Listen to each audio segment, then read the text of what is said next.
99. Are you in the clear? Unit 99 to KMA 907. Unit 99, Sergeant Guthrie, 909. In service and on the air. This is Sergeant Bruce Guthrie of Unit 99 at Headquarters, Police Department, City of Sacramento, California. My detail is to ride in Unit 99, our tape recorder-equipped radio car, and to respond whenever the dispatcher transmits a signal to one of our other units on duty somewhere in the city. At the scene, we make the recordings which we provide for this program. Now, to tell you more about Unit 99, here's our chief, James V. Hicks, Sacramento Police. When Unit 99 takes off on the dispatcher's radio signal, everything which happens is real. What you hear, happened. This is the standing order to Sergeant Guthrie, the officer in charge of Unit 99. Get it on the spot while it's going on. And as you listen, this is what Guthrie does. Now to Unit 99 and Sergeant Bruce Guthrie on duty. Unit 3. A 211 has just occurred at 1511 16th Street. Following is a description of the suspect. Male, Mexican, 27 or 28 years. Short build. Unit 3 respond. KMA 907. Just had a stick-up on 16th Street in the 1500 block. Unit 3 has been dispatched. We'll cover in on it.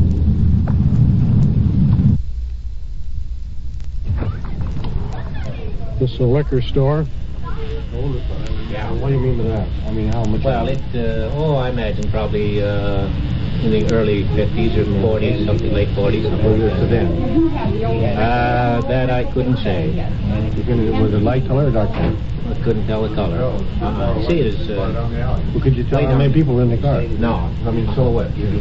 No. We couldn't see any forms at all down there. You don't know whether there was somebody waiting in the car or whether a man got into it himself? No. Turn back to your clothing again. Did he have a suit up? No, I didn't get the impression that he was well dressed, nor was he... Wasn't shabby, huh? No, not exactly. You said something about a mustache.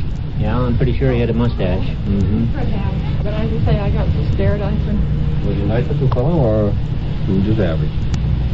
Well, where I was, I didn't get too good look at him. See, I was back in the kitchen there, and when I first...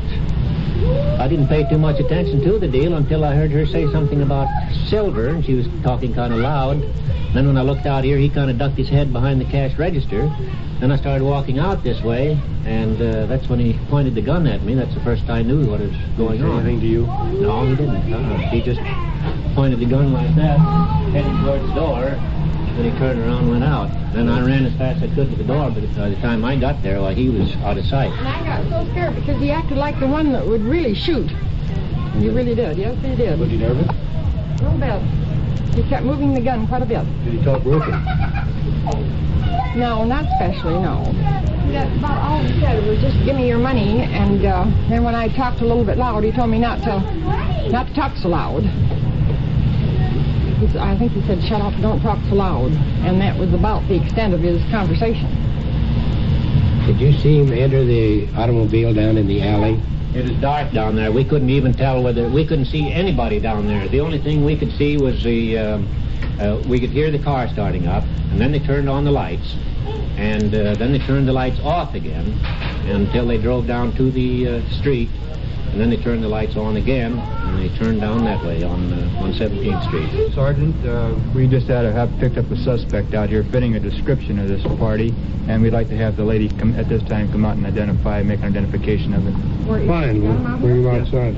We have a man in Unit 62.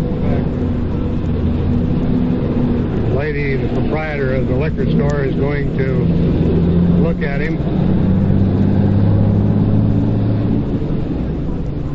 I understand this man was picked up at 20th and P Street by one of the traffic officers. He was transported back to the scene by Captain Richer in Unit 62. We're having a discussion by the car They're having the suspect, get out. Quite a bit his size, but I just can't say. I just can't say yes. Does the clothing match at all? That I can't say. As soon as I saw that gun, I got so scared. I haven't been feeling very good anyway. And did your husband see the culprit?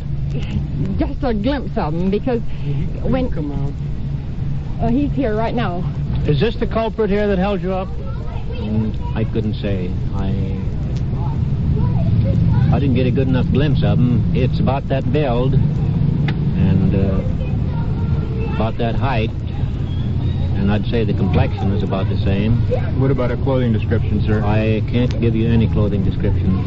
Then you couldn't possibly identify this party here, then? No, I couldn't. And neither could you, ma'am?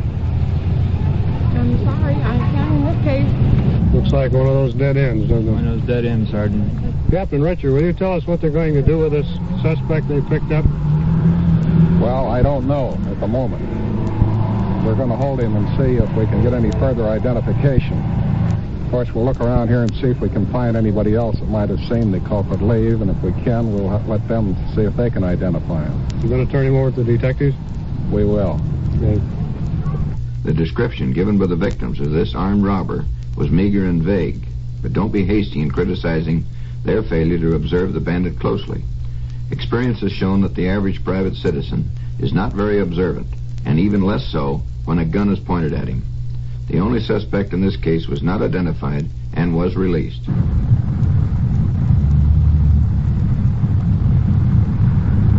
Unit 2,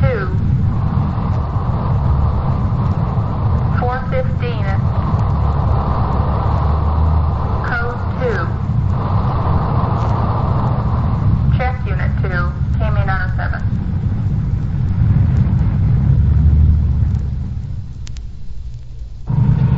Unit 2 has a call. Don't know what the nature of the call is, but it's a new car dealer. There's someone inside the office is motioning to us to come in. The unit has arrived. Let's go in and see what it is. Doesn't seem to be any excitement, but the people are apparently expecting a policeman. We'll go in and contact them and see what the trouble is. We repossessed the car from a guy, and he's threatening everybody with a lug wrench and so forth. I want him out of here. Where is he? He's in there in the office. Threatening this guy with a lug wrench. There's 3 or 4 of us here kept him from... The unit that's answering this call will be here in just a minute. We'll go in and talk to him until they get here. Back here in the back?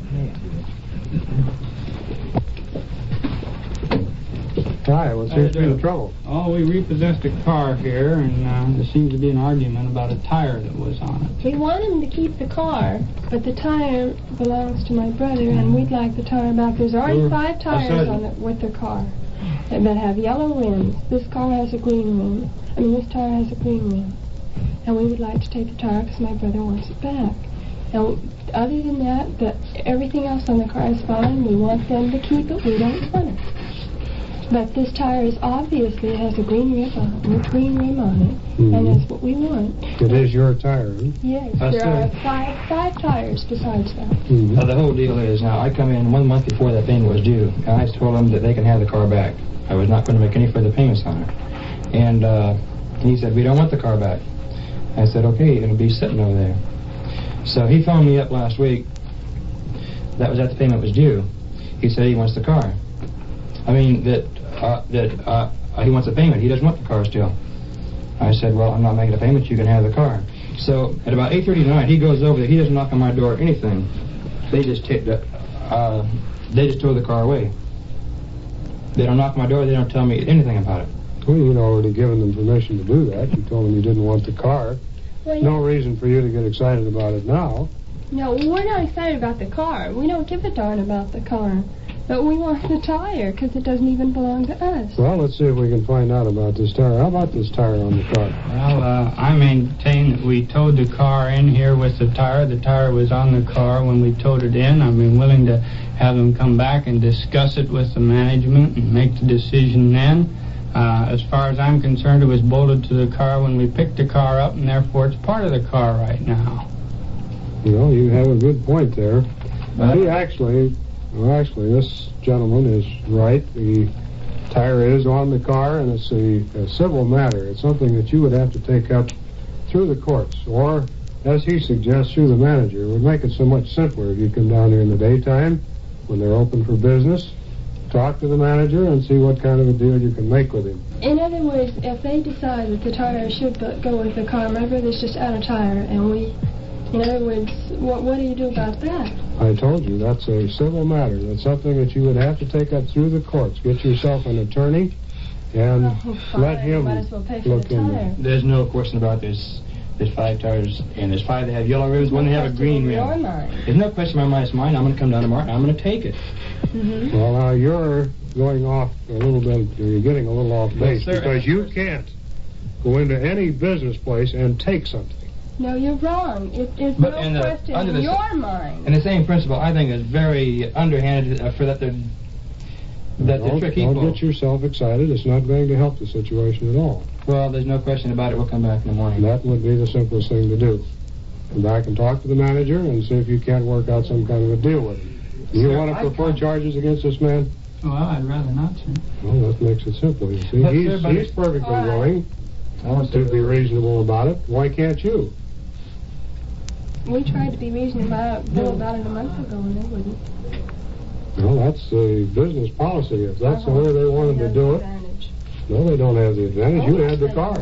Well, it still doesn't mean I come down here, I set the car there, and I said, you can have the car, I don't want it. I'm going to leave it there. He said, you can't do that. That's right. You had a contract with him. Just the fact that you don't want the car, you can't just give it up. Well, But you don't have to make the payments, that's true. Then they can repossess it, but they have to stay within the law, too.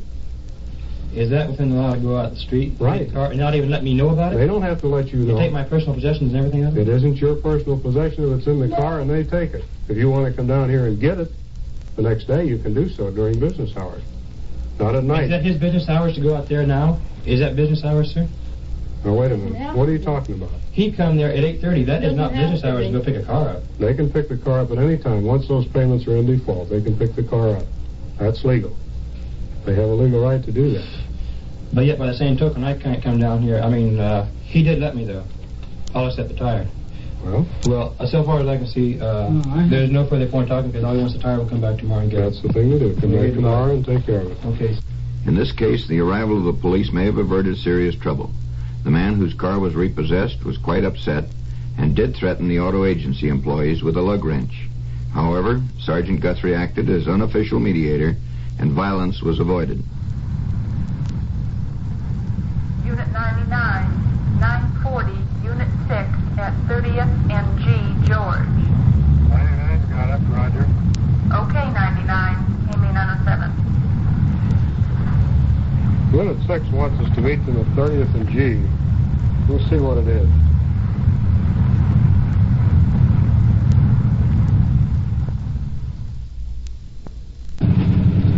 Hi, Jack. What do you got? Well, we got a young girl here that either apparently snuck off with the father's car or the boyfriend took the car and she dropped the boyfriend off and she's proceeding to drive it around town. She doesn't know how to drive an automobile, doesn't have a driver's license, and never did have one.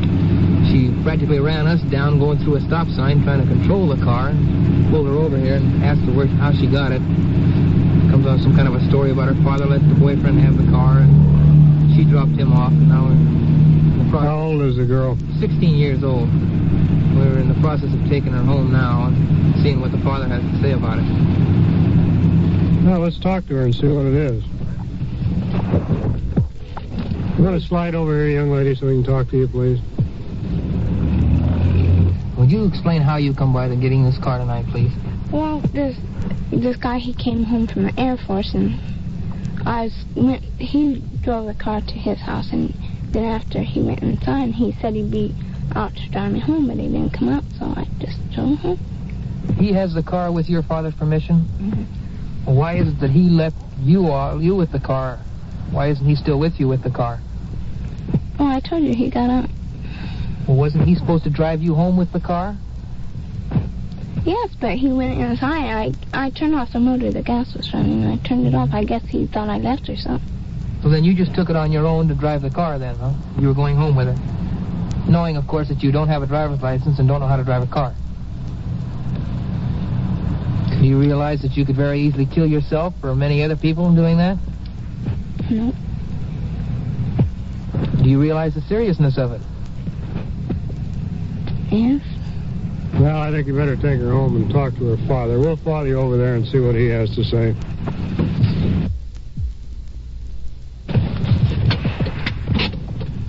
We're at the house. Officer Morris and Moon are taking the girl out of the car, and they're going up to the front porch of the house. This is a story-and-a-half residence in a residential area, older type home. Apparently it's been broken up into small apartments. We're going around to the rear of the building. The young lady is leading us out clear behind the residence, going up the rear stairs. The lights on in the house.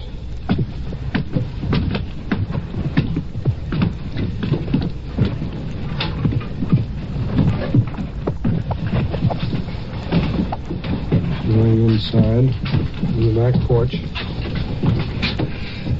You better knock on the door and wake him up. We're going to have to wake him up anyway.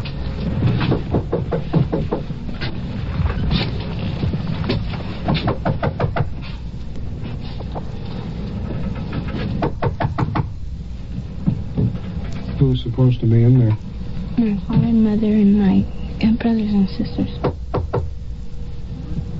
It's me, Mom.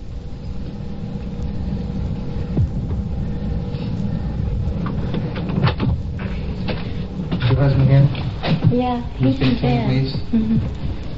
I'm going to turn on some lights so we can see, please. You drove that car before? You never have used it before at all? Oh, I fiddled around with it, backed it up in the driveway, but I didn't ever drive it. You see, you are 16 years of age. Have you ever thought of going through the legal procedure to get a driver's license? What's that? You're not aware of how to get one at all? Evening. Found your daughter here tonight driving a car which belongs to you after she nearly ran us down going through a stop sign. We asked her if you knew she had the car, and she said that you had given her boyfriend permission to use the car. Yeah, the boy. Well, the boy evidently left your daughter in the car to go in and visit somebody or something, and she waited for a while and decided he wasn't coming back and proceeded to drive the car home herself. She doesn't know how to drive a car at all. She couldn't stop it at a stop sign, and we had to bring ours to a complete stop and swerve to avoid getting hit. And we pulled her over, and she told us that she had the car with your permission for him to use it. Mm-hmm. Yeah, the boy is in from the Air Corps, see, and he came here, and I told him that he could use the car, see. He's a very good boy. He doesn't drink. That's one thing he doesn't do. You know, he's dependable. But I didn't know that would, or I wouldn't even let him have it at all. Because I've just been teaching her here lately. I haven't got it to permit her. She could use some more instructions, believe me. Yeah, she can use some more. There's one thing about it. We're not just exactly sure what happened. Would you try to find out why she was driving the car for us? Well, he went in the house, and it was dark around there. I didn't want to go around there. I waited there. I was sitting in the car for half an hour, so I turned off the gas. I was coming after you sitting out there anyway in the first place. I don't know. He said he was going to go in. Where do you go in? In his father's house? Mm-hmm. Now he don't know where you're at. Now he's going to be worried about you. I didn't want to sit out there all by myself all night. How long did you wait for him? About half an hour, I guess. Well, you know he'd have came out sooner or later. He was out there and he was talking to his father or something. You know he wasn't going to be in a hurry because he just got back from he's been gone over a year. He was going to come back, you know. You sure that you and the boyfriend didn't have an argument? He left you? Oh, we're not that good of a boyfriend. You're not that good friend, huh? No, he's before he went to he stayed with me. He stayed before he went in service, you know. Stayed with me, and as soon as he got his furlough, well, he come right back here, you know, just same as his father. They used to go to shows together and everything. Yeah, the boy's father wasn't very good to him, see. So I'm more of his father than he is. So he comes right back to me, you know. Where were they supposed to go tonight? They was just going to go for a ride. That's all it was. Didn't have any particular destination in mind. No particular destination. Where did he say he was going when he got out of the car? To his father's house. He went to visit with his father? Mm-hmm. But there was no lights on, and I thought his father was gone.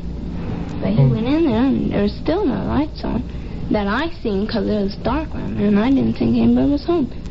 I heard him slam the door, but then he never came out. So. What'd you do? Just take the car and run off and leave him? Well, I didn't know what was happening. Well, you know he was still in there. You didn't see him. You should have run off and left him. He doesn't know what's happened to you. You know that? And you know good well he's going to be worried. That's for sure. You just took the car and you started off. Yeah, he's out there and he doesn't know whether someone come up and dropped the gun on you and says, okay, scoot over, let's go. Well, I think that you should try to impress on your daughter the seriousness of driving an automobile without a driver's license. Well, I have. You say that you were teaching her to drive. Did you ever make an effort to get a license for her? Well, no, not yet. I told her I was going to go out next payday. I said I'll go out next payday and get a permit. But she had no permission. She had no permission to drive in that car at night herself. Daisy girl. No. Do you realize how serious it could be for your father if you had had an accident? Yeah. It would be very bad for him. I think it's soaking in now, though. I think she's realizing it right now. Officer Morris, what are you going to do with this girl now? Well, she seems to be a pretty clear-headed girl, and the father seemed to be very cooperative in the situation, so we feel we'll turn it over to the parents and let them handle it in their own way. And we hope that we never, and we don't think we ever will, catch her again in this situation. Well, I appreciate very much your cooperation on that part. Trusting me on turning the whole thing over. I mean, I also believe the same thing. I don't think she'd do it again. How about you, young lady? How do you feel about it? I'm sorry I did it. I don't think you'll do it again, will you? No. Your first reaction possibly was that this girl was quite unlucky in having her near collision with a police car. But, as a matter of fact, that might have been the luckiest thing that ever happened to her. The officers got her out of the car and off the streets, and in so doing may have saved her life. This is Unit 99 in Sacramento, California. These on-the-scene tape recordings were provided by the Sacramento Police Department and were made on duty by Sergeant Bruce Guthrie in Unit 99. Your host is Chief James V. Hicks of the Sacramento Police Department. Unit 99 was directed by Tony Kester and came to you from Sacramento. Unit 99 to KMA 907. Unit 99, 908 coming in. End of tour. Check 99, KMA 907.